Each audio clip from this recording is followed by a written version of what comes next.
Busque por favor en el libro, en la carta de Pablo a los Gálatas, en el capítulo 6, verso 3, Gálatas 6, versículo 3, por favor.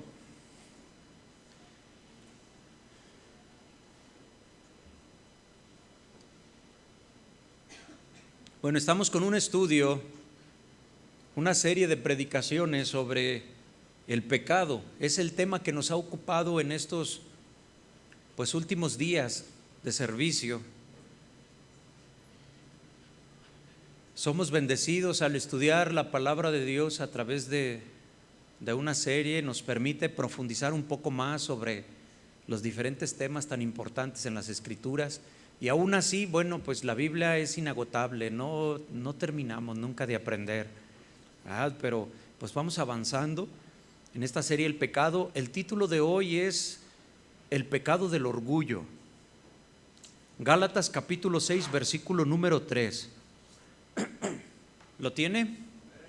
Leemos, dice la Escritura: porque el que se cree ser algo, no siendo nada, a sí mismo se engaña. Así que cada uno someta a prueba su propia obra, y entonces tendrá motivo de gloriarse solo respecto de sí mismo y no de otro. Vamos a orar. Te doy gracias, Padre, por este día de reunión. Gracias por cada persona que hoy ha dispuesto un tiempo a venir a la iglesia. Bendícenos a todos, que salgamos de aquí, Señor, fortalecidos con tu palabra. A mí te pido, Señor, que me des la sabiduría para poder hablar tu palabra, Señor, de la forma correcta, Señor. Todo te lo pedimos y te damos gracias, Señor, en el nombre de Jesús. Amén y amén. Bueno, el pecado del orgullo. Obviamente entendemos nosotros que el orgullo es una condición no nada más mental, sino espiritual en la vida de las personas, principalmente, ¿verdad? Es una actitud repudiada por todas las personas, pero principalmente por Dios. El que se cree ser algo, no siendo nada, a sí mismo se engaña, ¿sí? En la enseñanza del jueves pasado hablábamos sobre el no hacer diferencia entre personas, y como principal ejemplo el Señor Jesús, que Él no hacía diferencia con nadie. Él hablaba lo que tenía que decir, su mensaje lo expresó, y bueno, nos bendijo a todos, pero había algunos que se ofendieron, ¿sí? Dice la palabra de Dios en Gálatas 6:4: así que cada uno someta a prueba su propia obra, y entonces tendrá motivo de gloriarse solo respecto de sí mismo y no de otro. Este pasaje nos dice que pues tú mires tu vida, que no te compares con nadie, sino en todo caso compárate contigo mismo, y para que tratemos de ser mejores, ¿sí? El orgullo es la idolatría de uno mismo. El orgullo está considerado como idolatría, ¿sí? Pero en este caso es idolatría de uno mismo, ¿sí? ¿Por qué? Porque la naturaleza del orgullo es una competencia con Dios, ¿sí? Es decir, se reemplaza a Dios con uno mismo, o en el caso de la persona orgullosa, ¿verdad? Se considera al orgullo como un gran pecado y el elemento principal o fundamental de los demás pecados, ¿sí? ¿Por qué? Bueno, pues lo vamos a ver enseguida, pero antes, mire, quiero contarle una historia, una anécdota, ¿sí? En una ocasión iba un hombre en su auto en la carretera, cuando de pronto, bueno, pues su auto empezó a fallar hasta que se detuvo. Finalmente ya no pudo más el carrito, ¿sí? Este hombre se bajó de su auto y bueno, pues lo empezó a revisar por aquí, por allá, ¿verdad? Pues para tratar de ver qué era lo que él tenía. Él pensó, este hombre, que pronto encontraría el desperfecto, porque pues ya tenía muchos años con ese auto, ¿sí? Y le conocía las mañas, él decía, ¿verdad? Sin embargo, después de un rato de revisarle una cosa y otra, se dio cuenta de que no encontraba la falla del motor, no lo podía echar a andar. En ese momento otro automovilista que pasaba por ahí se para tratar de ayudar. Sí, el dueño del primer auto dice al recién llegado: yo tengo este auto por muchos años y lo conozco muy bien, sé todas sus mañas, y bueno, pues no creo que usted sin ser el dueño sepa o me pueda ayudar en algo. El otro hombre insistió, sí, con cierta sonrisa, dice la anécdota, hasta que el primer hombre dijo: está bien, pues haz el intento, pero pues si yo no he podido, pues no creo que usted pueda, ¿sí? El segundo hombre se puso manos a la obra y en pocos minutos él encontró la falla y lo logró hacer arrancar, ¿sí? El primer hombre, desconcertado, preguntó: ¿cómo pudo usted arreglar el problema del auto? ¿Sí? El segundo hombre le dice: bueno, verás, mi nombre es Félix Wankel y yo diseñé el motor que lleva tu auto, ¿sí? Fíjese nada más. ¿Cuántas veces decimos nosotros: esta es mi vida? ¿Sí? Como el hombre decía: es mi auto. ¿Cuántas veces decimos: este es mi destino, esta es mi casa, déjenme, yo puedo solo, nadie se meta en mi vida? ¿Sí? Nos ofendemos cuando alguien nos trata de dar una ayuda, un consejo, una opinión. Nos ofendemos, decimos que no se metan con nosotros. Al enfrentarnos a los problemas, a los días difíciles, pues a veces vemos que nadie nos puede ayudar, ¿sí? Solamente Dios. Pero decimos nosotros: esta es mi vida. Pero yo te pregunto, o yo pregunto hoy: ¿quién hizo la vida? Nosotros sabemos la respuesta. ¿Quién hizo el tiempo? ¿Sí? ¿Quién creó la familia? Bueno, ¿quién diseñó al ser humano? Entonces solo aquel que es el autor de la vida, el creador del amor, el amor mismo, solamente Él puede ayudarnos cuando tú te quedes tirado en la carretera de la vida, ¿sí? Te voy a dar sus datos por si una vez necesitas un buen mecánico, para el que quiera apuntar, ¿sí? El nombre de ese mecánico es Dios, ¿sí? Su dirección, anota: el cielo, ¿sí? El horario de su servicio son 24 horas al día, 365 días del año, por toda la eternidad, ¿sí?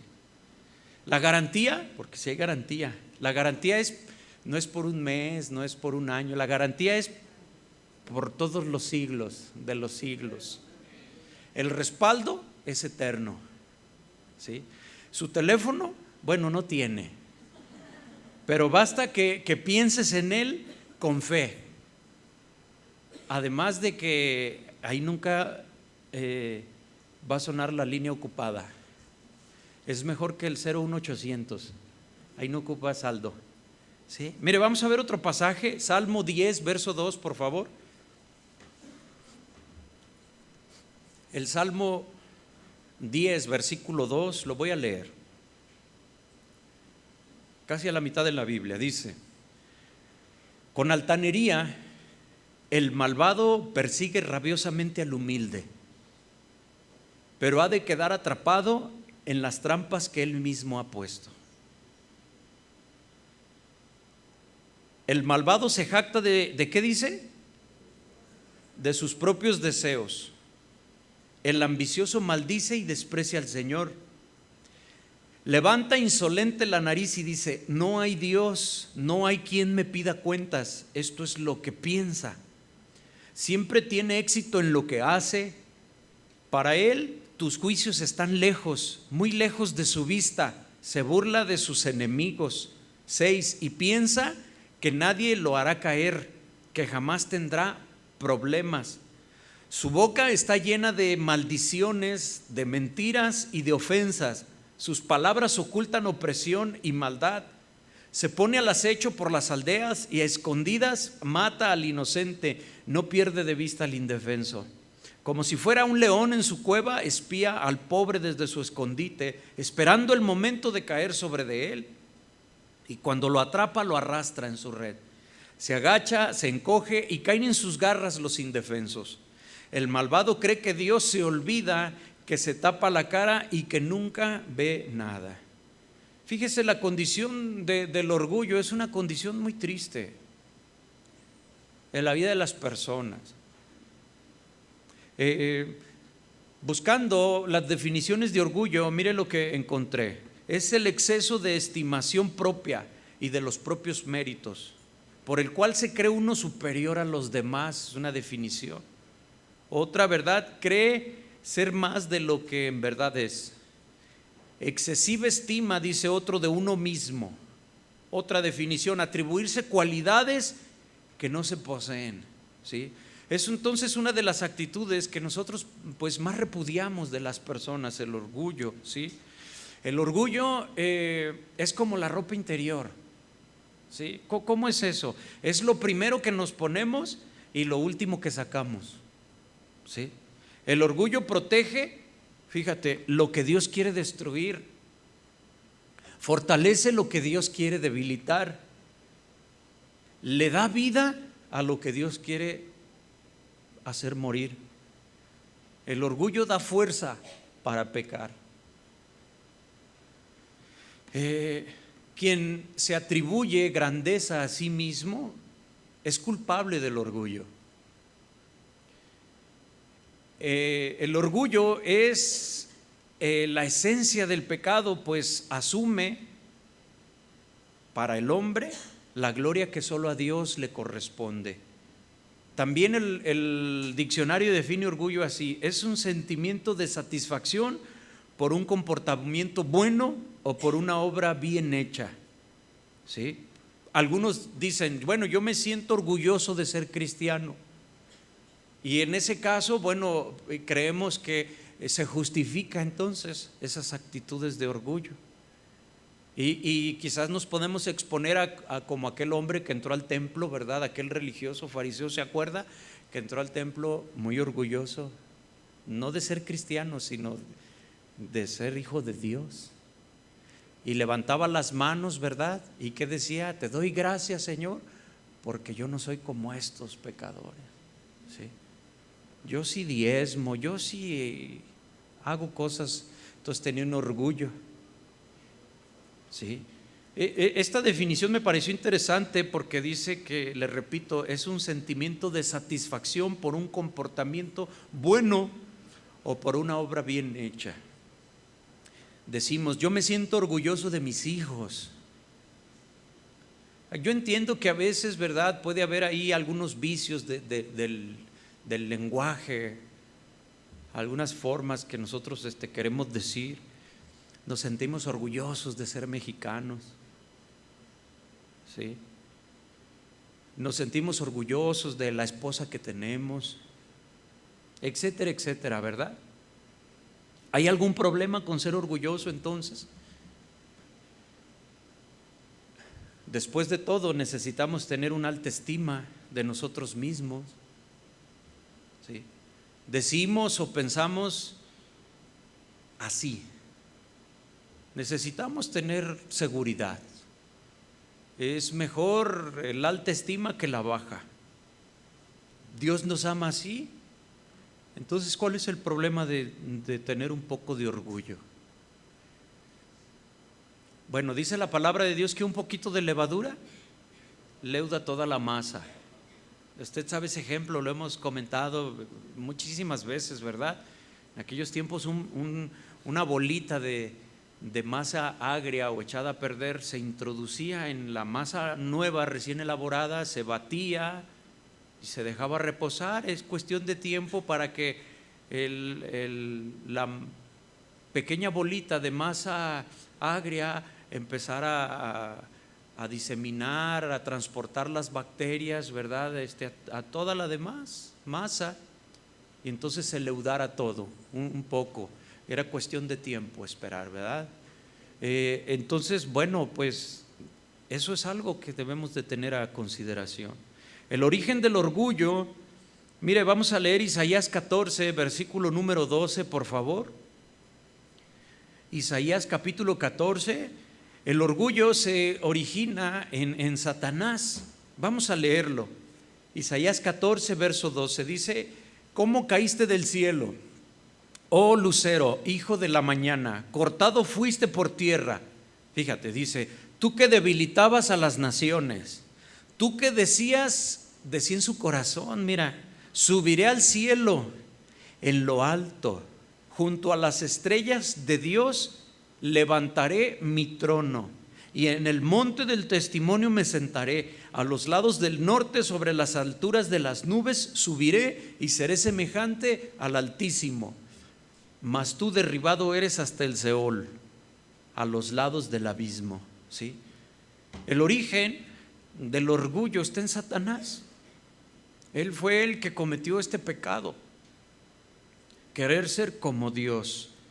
Él decía en su corazón, se decía para sí, se llegó a creer, ¿verdad?, ser igual a Dios. Seré semejante al Altísimo, lo decía, ¿sí? Y ahí esto nos hace entender las fuentes también del orgullo hoy en las personas. Si busca por favor 1 Corintios 8.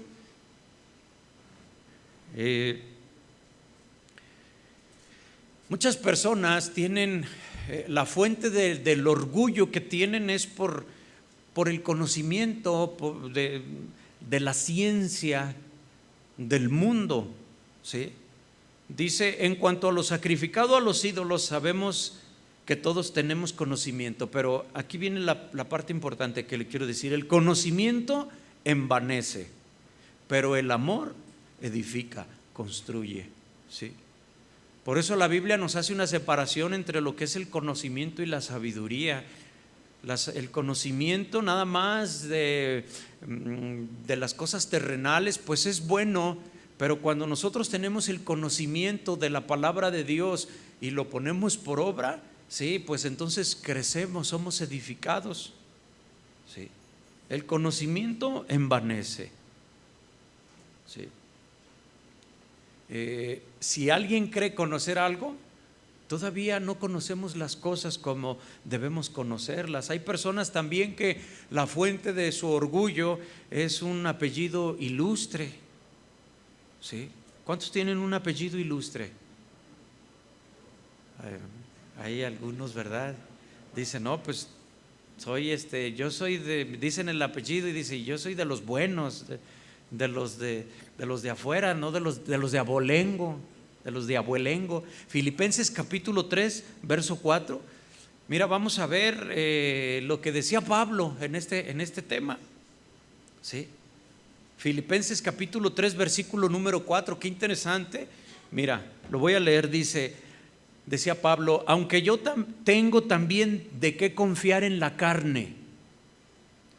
Si alguno piensa que tiene que confiar en la carne, yo más, él decía.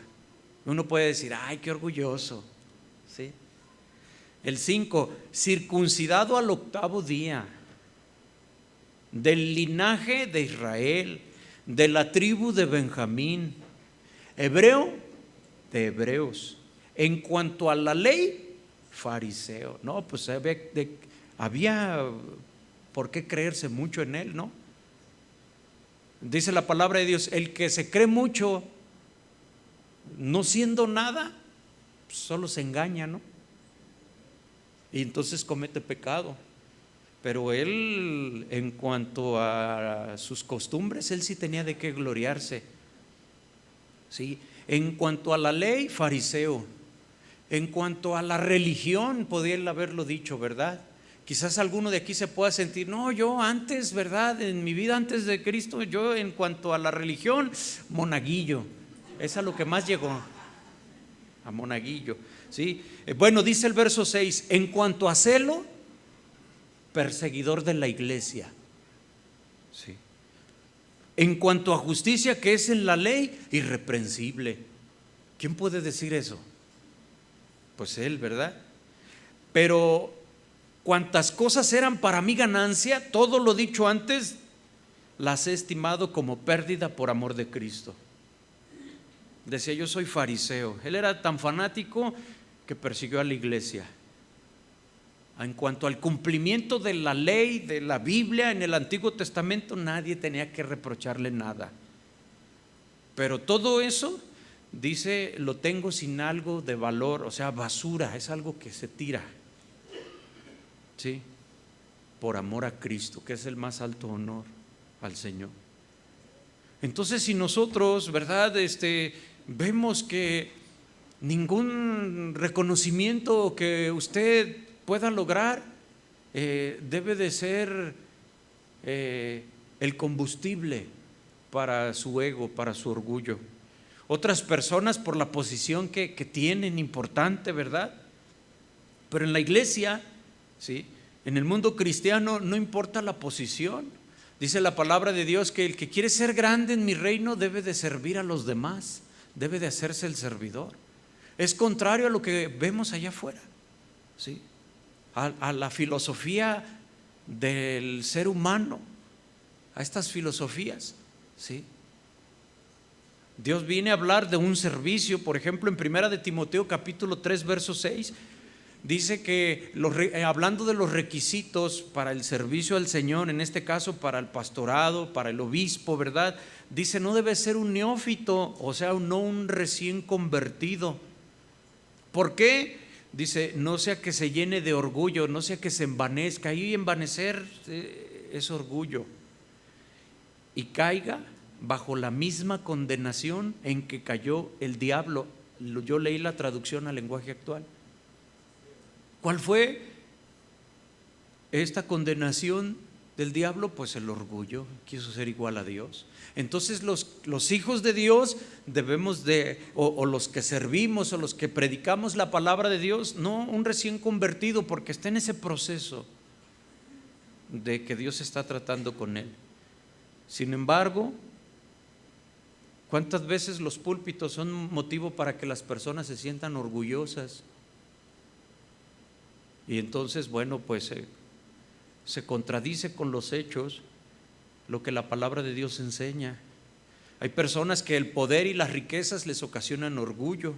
En Daniel capítulo 4, verso 30 y 31, yo se lo leo, dice: mirad qué grande es Babilonia. Yo con mi gran poder la edifiqué como capital de mi reino, para dejar muestra de mi grandeza. ¿Sí? Todavía estaba hablando el rey cuando se oyó una voz del cielo que decía: oye esto, rey Nabucodonosor, tu reino ya no te pertenece. ¿Sí? Todavía estaba hablando. Entonces hay personas que sienten, ¿verdad?, el gran poder y las riquezas pueden ocasionar el orgullo. En una ocasión, ¿verdad?, hace algunos años, pues yo venía manejando en la carretera, pero pues era un carrito, ¿verdad?, nuevo, y yo venía en el carrito, ¿verdad?, y yo veía el carrito y decía: ay, no puedo creer que yo ande en un carrito nuevo, ¿sí? Y pum, me volteé y ahí está tu carrito nuevo. ¿De qué sirvió? Y Dios trató. ¿Sí? Dice la palabra de Dios que todavía no estaba hablando el rey cuando se oyó una voz del cielo. Entonces, bueno, pues nosotros debemos de tener cuidado. ¿Sí? Nosotros nos podemos jactar de tener una buena finca, una buena casa, pero vemos hoy en estos días muy, muy ad hoc poder ver que eso no es garantía, ¿verdad? Se cae todo fácil. Sí. Los logros, las realizaciones también pueden ocasionar orgullo. El caso que le mencionaba al principio en Lucas 18, verso 10, dice que 2 hombres fueron al templo a orar. Uno era fariseo, religioso, ¿verdad? El otro era uno de los que cobraban impuestos para Roma, es decir, una persona no querida, despreciada. ¿Sí? Uno que cobraba impuestos para Roma era traidor, así lo consideraban. ¿Sí? El fariseo oraba de pie, así: oh Dios, te doy gracias porque no soy como los demás. Y los describe: ladrones, malvados, adúlteros, ni tampoco soy como este cobrador de impuestos. Ayuno 2 veces por semana y te doy la 10ª parte de todo lo que gano. Hay gente que se gloría en sí mismo, se idolatra a sí mismos por las cosas que ha conseguido. ¿Qué ha conseguido usted? Pues usted dele gracias a Dios por lo que el Señor le ha bendecido. No se gloríe, sea agradecido. Dice la palabra de Dios que si usted es fiel en lo poco, el Señor sobre mucho lo pondrá. Y si Dios te ha bendecido, dale gracias al Señor. No son malas las bendiciones, en ese sentido no les diríamos bendición si fueran malas. Entonces, ¿qué Dios te ha dado? Pues dale gracias al Señor. ¿Quién puede decir que tiene poco si estás aquí? Sí, es decir, si estás vivo, si tienes una familia, ¿sí? Entonces eres bendecido y dale gracias a Dios porque te ha dado, la verdad, más de lo que merecemos. ¿No es así? Dios ha sido generoso, ¿sí?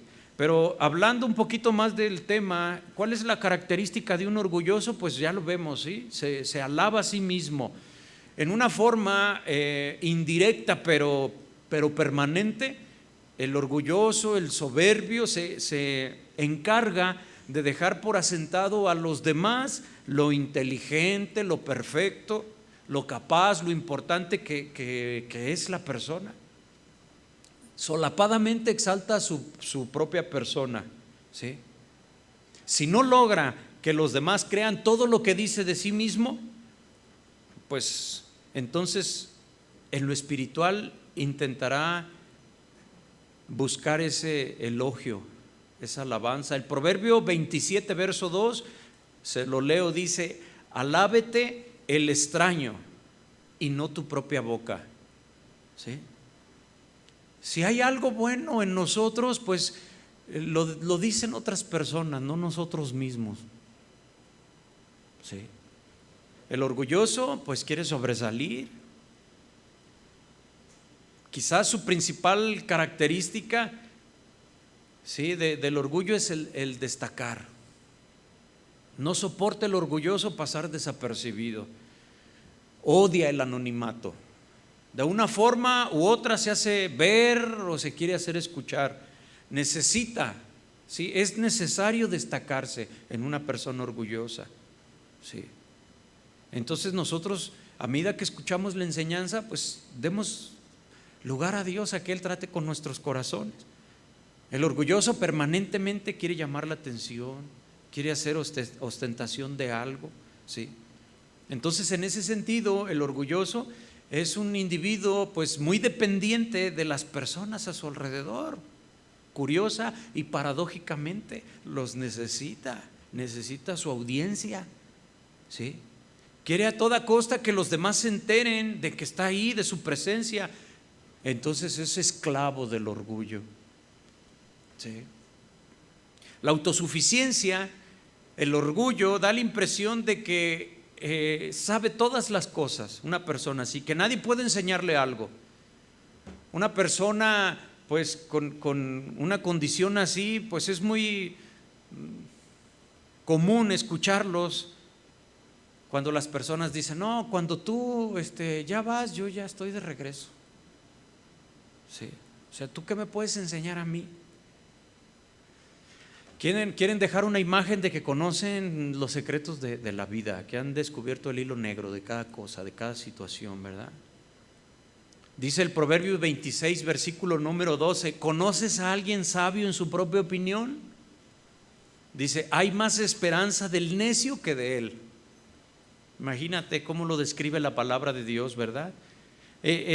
Otra característica del orgullo pues es que se sienten invulnerables.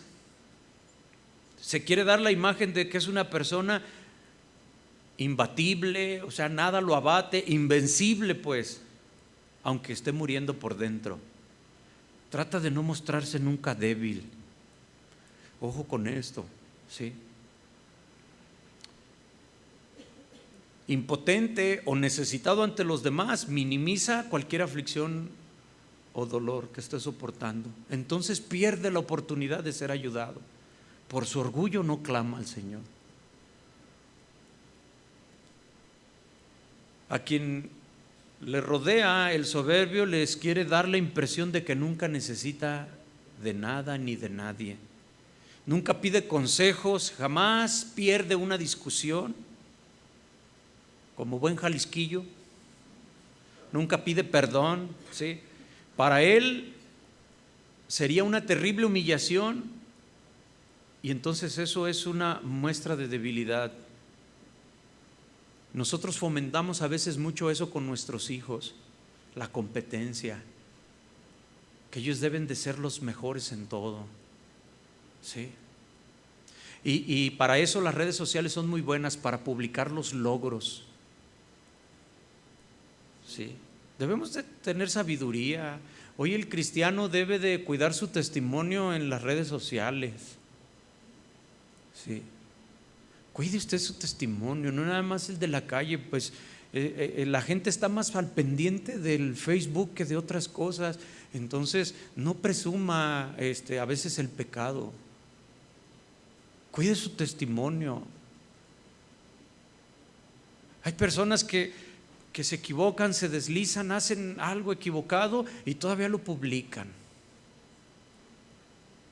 Como que pues si lo sabe Dios, que lo sepa el mundo, ¿verdad? Se sienten muy orgullosos. ¿De qué? De su libertad en Cristo, porque estamos hablando de los cristianos, ¿sí? Pero la libertad en Cristo no es ocasión para libertinaje, lo dice claramente la palabra de Dios. Entonces debemos de tener cuidado, ¿sí? Entonces, bueno, volviendo al tema, una persona orgullosa, vamos a decir, es una persona exigente, siempre demanda atención, respeto, privilegios, derechos, ¿sí? Les demanda que sus hijos cumplan sus propias expectativas, que los vecinos sean como él quiere, que los conflictos se solucionen de la manera que la persona espera. Aquello que molesta, que desaparezca inmediatamente, que el dolor termine ya, que sus planes y sus sueños se hagan, ¿sí? Que sean una realidad en el tiempo y en la forma como el orgulloso desea. Entonces a veces nosotros no identificamos el orgullo con estas últimas cosas que está usted escuchando, ¿sí? El orgulloso espera que todo el universo cumpla sus deseos y sus expectativas, ¿sí? Solo sabe de derechos, desconoce sus obligaciones. Y hay algo que es muy interesante, ¿sí? Una persona orgullosa fácilmente se convierte en una persona controladora, manipuladora, termina manejando a los demás, ¿sí? Está obsesionada con que todos sean como él quiere, domina o trata de dominar a los demás, los reprime, ¿sí? Cree que tiene el derecho a imponer su propio estilo y su opinión en todas las personas. Debemos de hacer conciencia en todo esto, porque un orgulloso no solo le arruina la vida a los demás, en esa intensa sed de exigir, de demandar, de reclamarle a todos, también se arruina la vida a él mismo, ¿sí? Nada le satisface, nunca está conforme con nada. Proverbios 16, verso 5, vamos a ver unos pasajes. Proverbios 16, versículo número 5 dice: abominaciones a Jehová todo altivo de corazón, ciertamente no quedará impune, ¿sí? Entonces vemos que es una abominación el altivo de corazón. En otras palabras, Dios aborrece esa condición de orgullo, ¿sí? Santiago 4:6, yo se lo leo, Santiago capítulo 4, verso 6, para los que anotan. No nada más los aborrece, los resiste. Dice, pero Él da mayor gracia, o sea, favor, ¿sí? Por esto dice, Dios resiste a los soberbios y da gracia a los humildes. Bendice la condición de humildad, que reconoce que necesita de Dios. Necesitamos nosotros ser humildes, acercarnos al Señor, sabiendo que lo necesitamos. Aquel soberbio Dios lo resiste. No se acerca a Dios, y si se acerca a Dios, no quebranta su corazón. Hay resistencia de parte de Dios. El proverbio número 16, verso 18 dice que el orgulloso siempre va a terminar mal. Una persona así, con todas las características ya mencionadas, dice: antes del quebrantamiento es la soberbia, y antes de la caída, la altivez de espíritu. ¿Sí? Antes de que una persona esté quebrantada, que la persona esté caída, antes de ver a una persona en una situación así de tribulación, de problemas, de trato de Dios, la persona antes de eso andaba en soberbia, en altivez de espíritu. ¿Y qué fue lo que hizo Dios? Pues trató. Por eso entendemos nosotros que a veces hay situaciones que pasan en nuestra vida, no buenas, difíciles, no deseadas, pero finalmente reconocemos que gracias a Dios por esos tiempos difíciles, porque pues Dios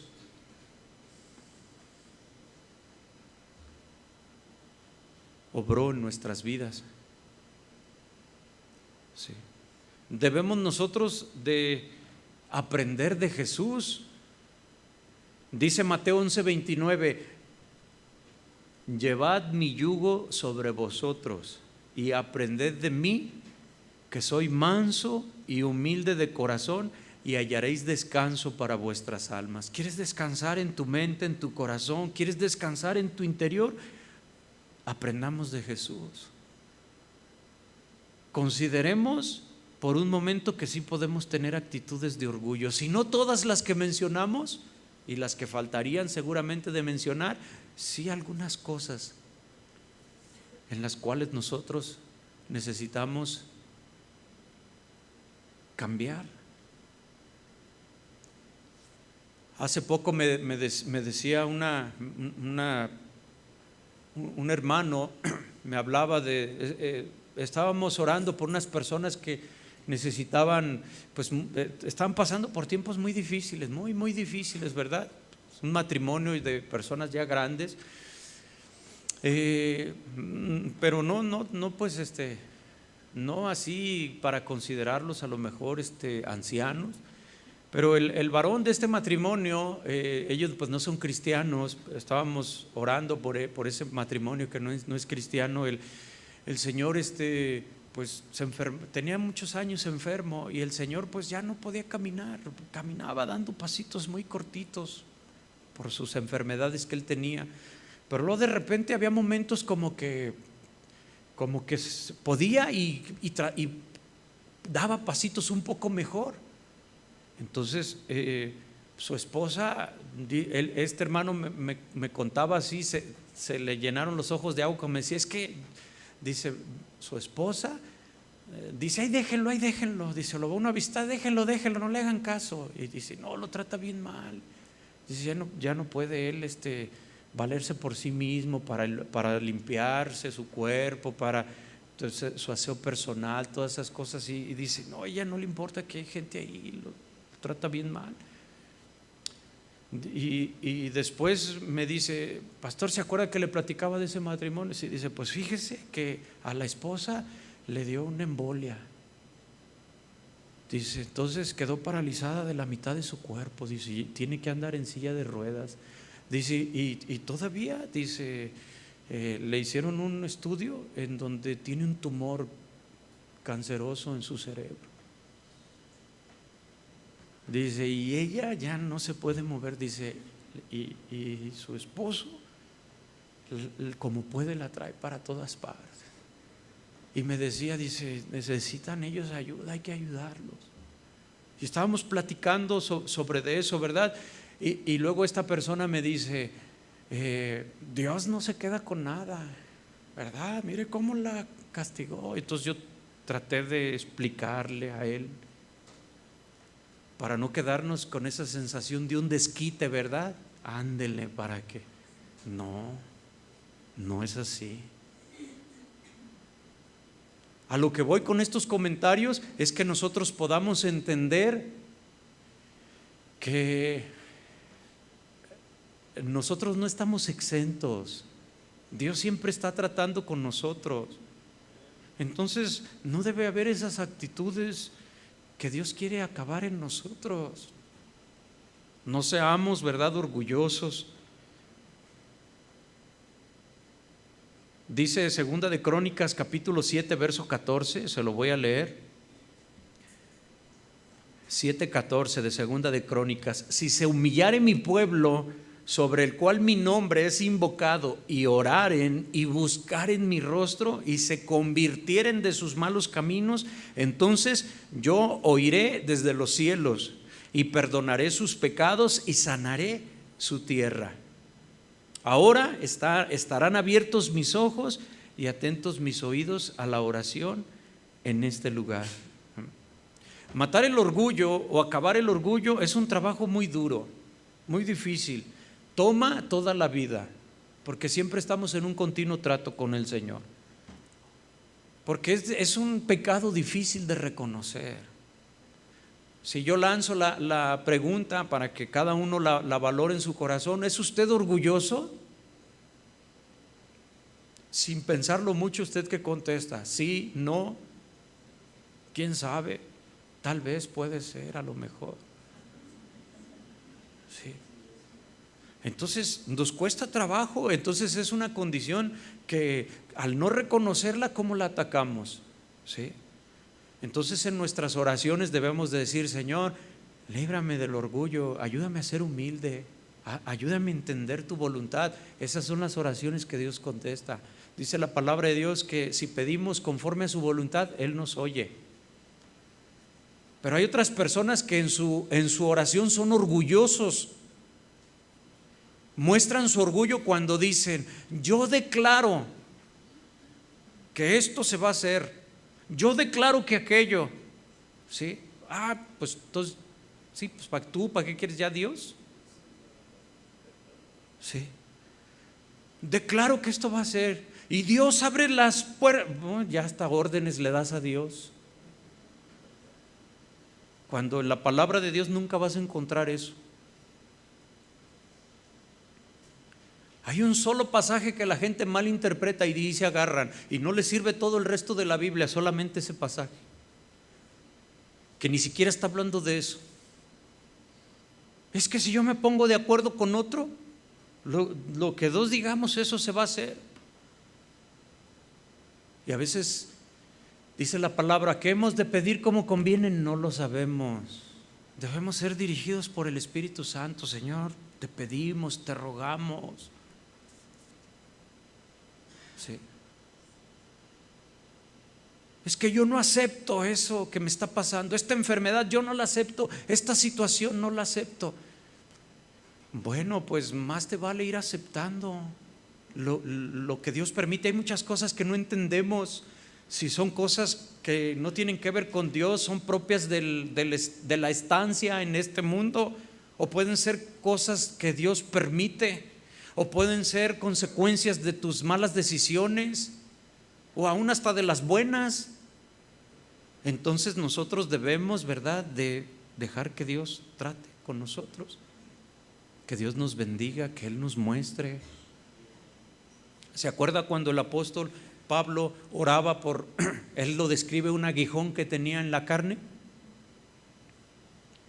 Dice: 3 veces he rogado al Señor que me lo quite, y las 3 veces el Señor me ha dicho: bástate mi gracia, porque mi poder se perfecciona en tu debilidad. Y eso nosotros lo entendemos cada vez en nuestras vidas.